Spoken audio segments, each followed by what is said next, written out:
Today, we're talking all things audio with BTRP's own Christopher Gillard, right here on No Rest for the Weekend.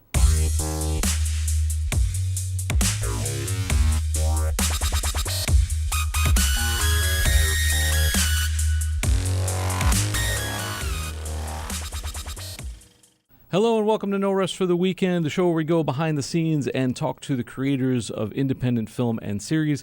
I'm Jason Godbey, and with me here today in the Rabbit Hole studio is the chief sound man and composer for Behind the Rabbit Productions and the man behind Soundhouse Audio, Mr. Christopher Gillard. Welcome, Chris. Hey, good to be here, man. Thanks. It's good to have you, buddy. It's nice to have you to come on the show. We're going to talk about the importance of sound and the intricacies of sound and the conundrum of sound, Right. and all the things that it means. Conundrum. All the things that it means to video. But before we get into these heavy topics, let's talk about you a little bit. Give me your origin story, so to speak. How did you get into doing film and music for sound? I started out as a musician, like so many audio people do. Got into recording, doing my own music, and I also minored in theater in college. So I had done some acting, and of course, music and acting eventually leads you to film, and that's, started getting interested in how exactly all of that works, and just started sort of doing more and more and looking for ways to get involved with, meeting independent filmmakers, looking for ways to get involved in their projects, so on and so forth. And then I remember we had a conversation a while back where, I mainly knew you as a singer-songwriter. Right. As a performer, and, you had an album out that I had heard that you kind of self-published and self-recorded, and I knew that you were very handy in a studio. And then I remember one day we had this conversation and I was like, hey, how would you feel about being the music guy for Behind the Rabbit? To which you replied, hell yes. And we've been doing it ever since. I can't remember. That's quite a few years ago now. It's been like 6-7 years almost. And, so a lot of the music, if you watch any of our stuff, any of the films and web series and things like that we've done, a lot of that is either Chris's tracks that we've played underneath, like, say, a video or something like that, or he's downright composed for those things. So you compose the music for The Last Hit. You compose the prequel and the prequel for that, as well as the theme for this show, for No Rest of the Weekend, and just recently the Shakespeare Rehearsed, which you also did. So talk to me about, like, you compose and you do sound and sound design. Mm-hmm. So before we get into, because I want to get into your process and so forth, but what would you say is the difference between, say, sound and sound design? Sound is getting the good recording. Sound design is taking the good recording and making it sound more real or bigger or, better or more, depending on what the sound is, making it sound more terrifying, and there's all kinds of little tools and tricks that, you add sound. You add, sound designing is, taking a gunshot and adding like a little bit more low end so that it sounds bigger and more cinematic, basically. And it's also like creating the soundscape of a movie. Absolutely. So you're creating like what the cinematographer and the art director and the set designer does for the visual part of the movie. You're doing that for the other half, which is all the sound stuff. Yeah.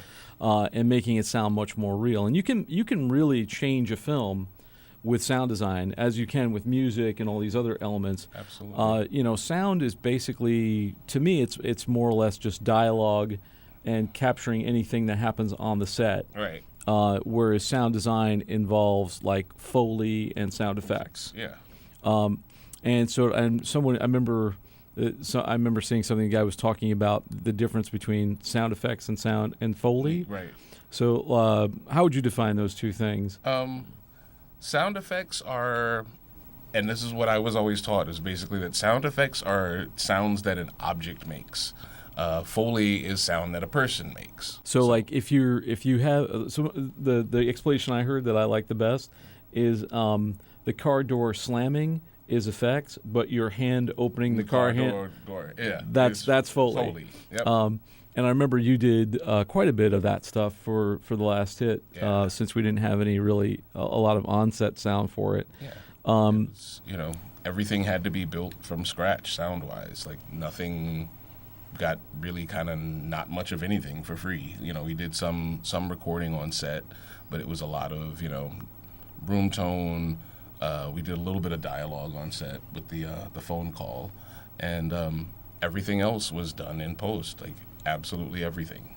And since that film is there's no on-screen dialogue, you're building a whole environment that way. Like everything down to the sound of what does a New York apartment with an open window sound like? That specific, So let's talk a little bit about kind of your approach to the projects when you get them. Now, you're a one-stop shop with Soundhouse Audio. So you do on-set sound, you do sound design, and you also compose. Yep.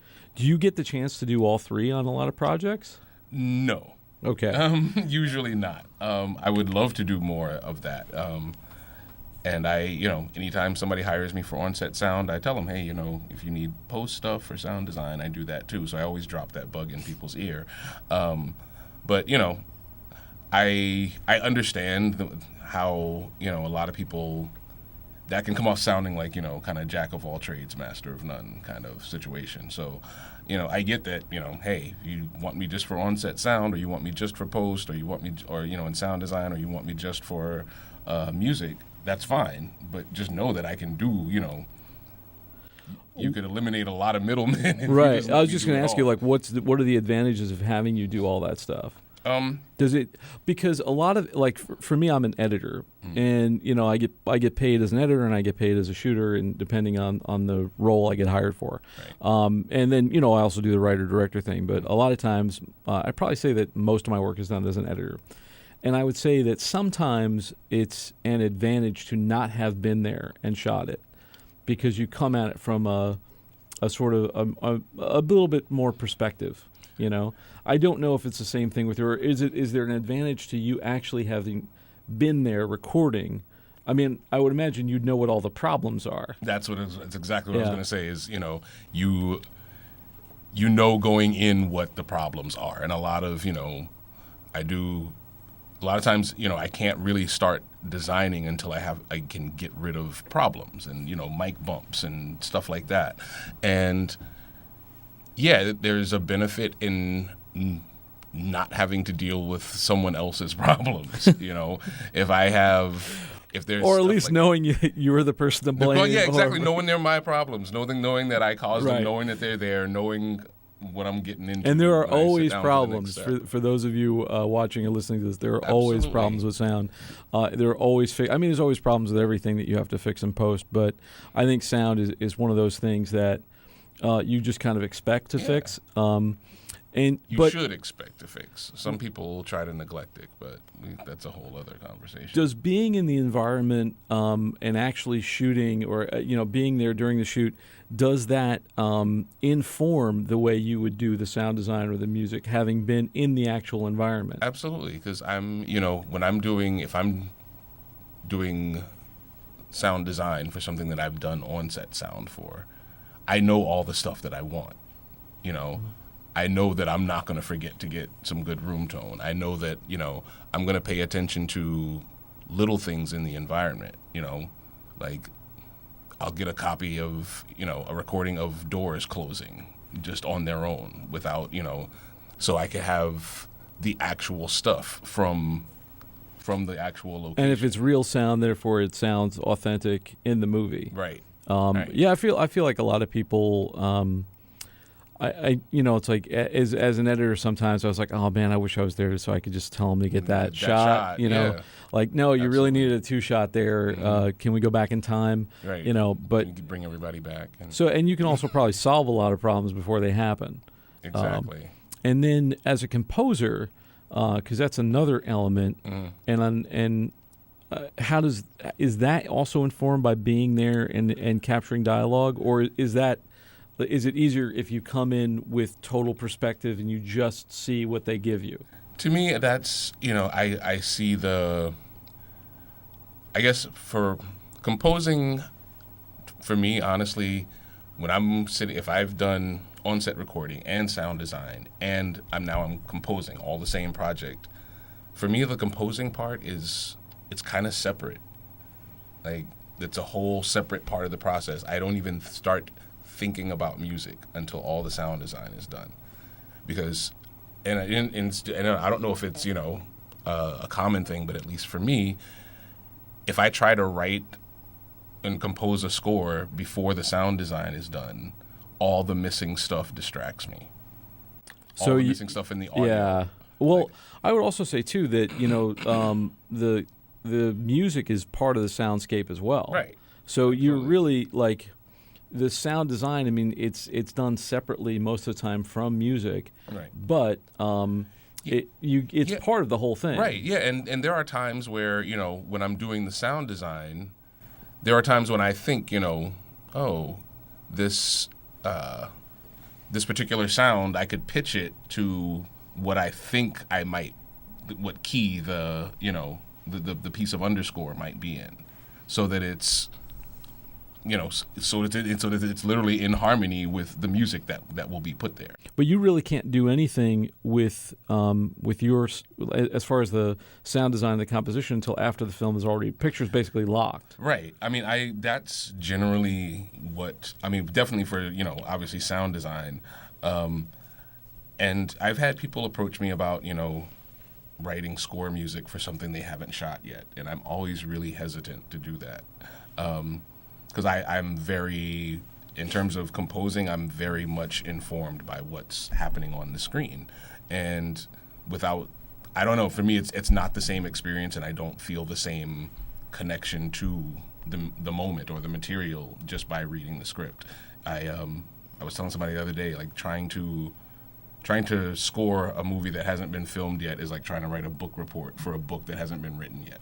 When I had Adonis Paris in this chair, we were talking about how he does things, and he says a lot of times he is approached in pre-production, and they just kind of start discussing ideas, right? And like feelings and atmosphere and things like that. Because a lot of what you do is really atmospheric. It's creating like sound design is creating the atmosphere for the movie, and then the score helps that, right, and supports it and adds emotion to it and tension and where it needs to be.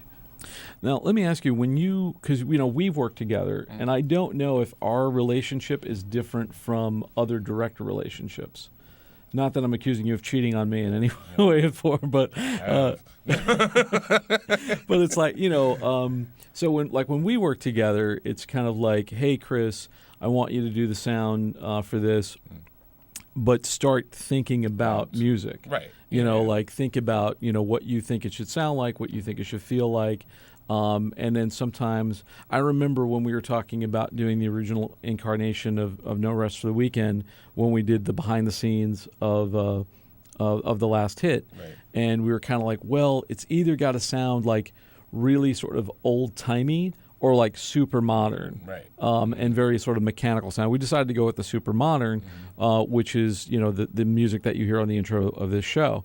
And I would imagine, I don't know if that's different for you with other people. Like, when you get approached, is it usually, because I know with a lot of the sound stuff, it's like, oh my God, can you please fix this? Yeah. But with the with composing, do you get approached early on by people? Sometimes. Sometimes, like I said, there are some times where people have come to me and said, we are still in pre-production, but here's what here's the script, here's what the story is. Sometimes they even have, some directors will come to me with like definite ideas about what they want the sound to be and like what type of instrumentation they want. And, that's all great. And I can work that way, but it's not my preference. I remember, Adonis said something like he had a director who said, we want like a 3-4 note thing, because he knew he wanted to be very simplistic about it. Right. And I suppose you can kind of take that and run with it. Yeah, no, you can get some preliminary. To me, you can get some of the preliminary work done, and a lot of the preliminary decisions can be made. But I don't know. To me, the score doesn't get written until you can see a cut of the film. And when you first started doing this stuff, I remember we worked on some early projects together. Mm-hmm. How daunting was it for you because you were a musician first, right? And you were an audio engineer first, so you started out as like a studio guy, right? What were the challenges that you faced being on a set as opposed to in a more controlled studio environment? Just the lack of control, the lack of being able to, having a sound reinforced environment where you've got really good odds of getting it right, whereas being out on location in apartments on the street, you have no control and you just have to find ways to deal with it. Some of it, there's little tips and tricks I've picked up along the way that help with stuff like that. And, getting a little bit better equipment helped with that. And it's, definitely that stuff. But it's also just kind of accepting the fact that what you're going to get on set is only going to be so good. And especially in shooting in New York, you're going to have to do post.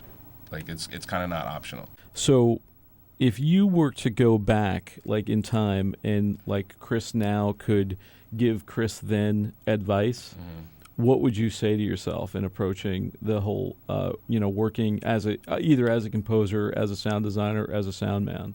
What would you say to yourself? Don't wait around for jobs. Do your own stuff. And yeah, I mean, I have, obviously, I've done quite a few things now, and I have like a pretty decent portfolio, but I don't really have a lot that I feel like is purely mine and totally my idea. Not, obviously the process includes, back and forth creatively with the director and all of that, but well, how would you do that? Like, if you're going to create your own projects, do you mean just as a composer or as like?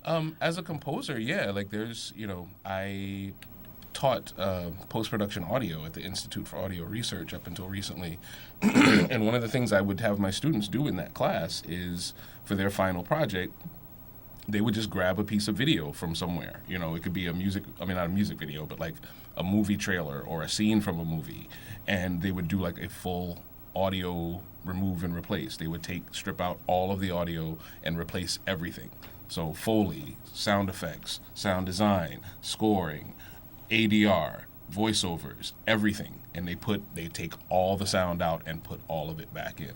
That's a great lesson. So, yeah. For anyone out there who's looking to get into this, that is a great thing to be able to do. Yeah. And if you're proud of what you've come away with, that's something for your portfolio. Yeah, you can show that too. Yeah. I think it's also like Adonis talked about networking and things like that. Oh, yeah. And really, and when I had Alan Lewis Rickman, who's an actor here, he talked about I wish I had the resume that I have now 20 years ago. Right. Like, I wish I could have been a little bit more of a hustler and gotten more out there and really like gotten those jobs. Yeah. Because this stuff is working in this town or in LA or Texas or Atlanta or wherever you're at when you listen to this, it's hard. It's a hard business to get into. It's a hard business to live in and make a living in. Yeah. And with you, I know it's like you have a certain amount of things. It's like me. I have a certain amount of things that drop in my lap. But most of the time it's me asking, and checking in with people and going out there and meeting people in events and stuff like that. Yeah.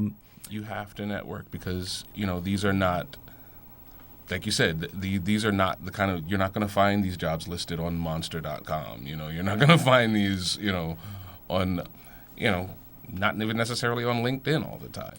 Well, even if you do, the chances of you getting a job through just sending your resume are so slim. Because everybody hires who they know. Yeah, because it's long hours and it's a lot of communication and a lot of decision making.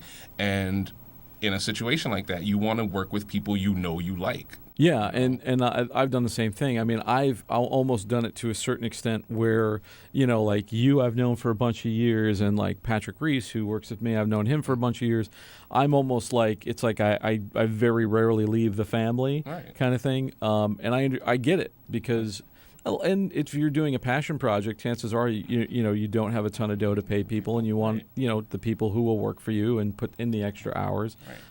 And I would also recommend that if you were starting out doing sound or anything really, get to know people and do gigs for free. Just absolutely. Build your portfolio and don't wait. Yeah, no, get yourself a rig and get out there and start doing it, because the thing, and I used to tell my students this all the time, is this is a business where you have to act like a professional before you get paid like one.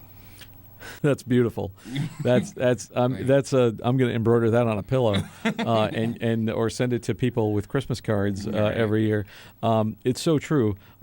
Anyway, I would say that we're going to wrap up shortly here, but Chris and I have a great relationship, and I think it's the kind of relationship that you strive for with other collaborators. And I really, until I made my first film on 16 millimeter, I didn't really realize how important sound was until I had to build the sound design and build the music and all that kind of stuff.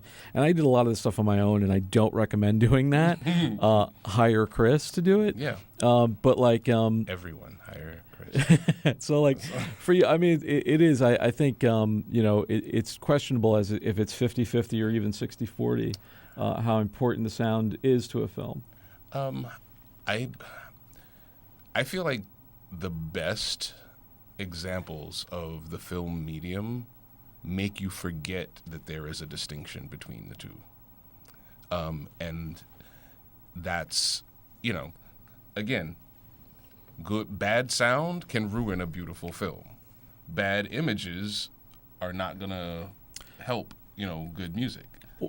Well, it's funny, though, because what I've heard from a lot of people, and this is how important audio is, just good, clean, like getting good, clean dialogue or good sound design. Or if you shoot a movie poorly, people will accept it and think you meant to shoot it that way. But if you have bad sound, it's just like amateur hour. Right. It's never accepted as a creative choice. Yeah, it's like, oh, I can't hear it. Click. Yeah, click. You know what I mean? And that's it. So with that said, thanks so much for coming on the show. Pleasure, man. Before I let you go, just let me know where people can find you on the web. I can be found at www.sound-house.com, or on Instagram and Twitter at cgillard992, or on Twitter at soundhousehaus.com. Because of your German heritage, no doubt. Yes, indeed. Anyway, thanks so much for coming, and thank you for joining us and taking this trip down the rabbit hole. I'd like to thank my guest, Chris Gillard, for coming on board. And for more episodes of this show, you can find us on our website, btrp.nyc/podcast. You can also find us on iTunes and Anchor and Stitcher and other places that you find podcasts. So for Behind the Rabbit Productions, I'm Jason Godbey, and thanks for joining us, and we'll see you next time.